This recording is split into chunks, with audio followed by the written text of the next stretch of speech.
নমস্কার বন্ধুরা, আশা করি আপনারা সবাই ভালো আছেন। মল্লিকার ইসিলি সবাইকে স্বাগত। আজকে আমি বাড়িতে বানিয়ে নিচ্ছি ইলিশ মাছের মাথা দিয়ে পুঁই শাকের রেসিপি। আমি এইখানে একটা ইলিশ মাছের মাথা নিয়ে নিলাম, তাতে দিয়ে দিলাম 1 চামচ লবণ আর হলুদ মেখে রেখে দিলাম। এইদিকে কড়াই বসিয়ে দিলাম, কড়াইতে দিয়ে দিলাম সরষের তেল। তেলটা গরম হয়ে আসলে মাথা দুটো ভেজে নিতে হবে।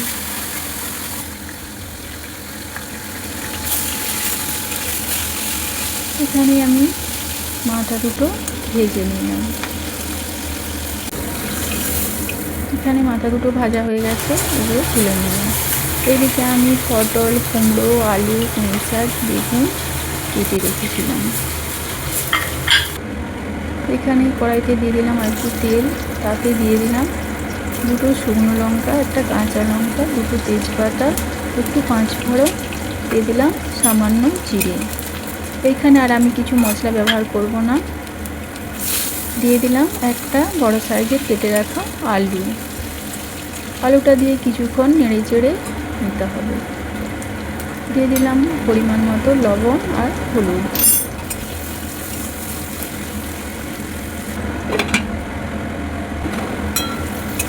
দিয়ে আলুটা একটু চাপা দিয়ে ভেজে নিতে হবে। তারপরে দিয়ে দিলাম কেটে রাখা পটল।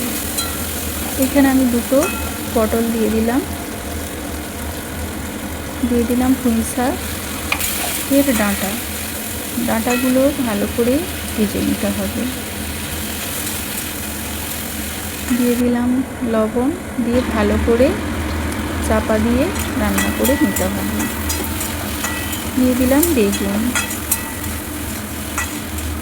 সব সবজিগুলোই ভালো করে ভাজা ভাজা করে নিতে হবে, নাহলে ভালো লাগবে না। দিয়ে দিলাম কেটে রাখা কুমড়ো, দিয়ে চাপা দিয়ে কিছুক্ষণ রান্না করে নিতে হবে। দিয়ে দিলাম হলুদের গুঁড়ো।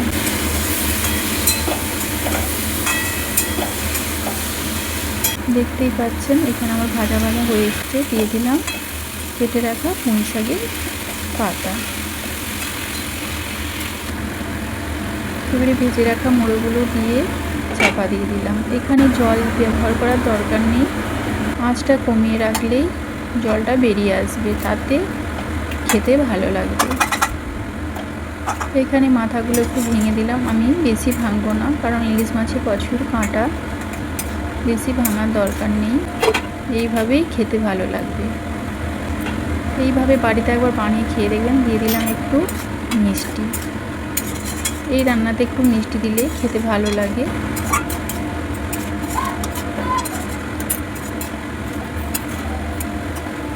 বন্ধুরা, এইভাবে একবার বাড়িতে বানিয়ে খেয়ে দেখবেন, খেতে অসাধারণ লাগে। এখানে আমার রান্নাটা হয়ে গেছে, একটি প্লেটের মধ্যে সার্ভ করে নিলাম। আশা করি আপনাদের এই রেসিপিটি ভালো লেগেছে। ভালো লেগে থাকলে একটি like, comment, share and subscribe করে দেবেন, আর পাশে থাকা বেল আইকনটি প্রেস করে দেবেন।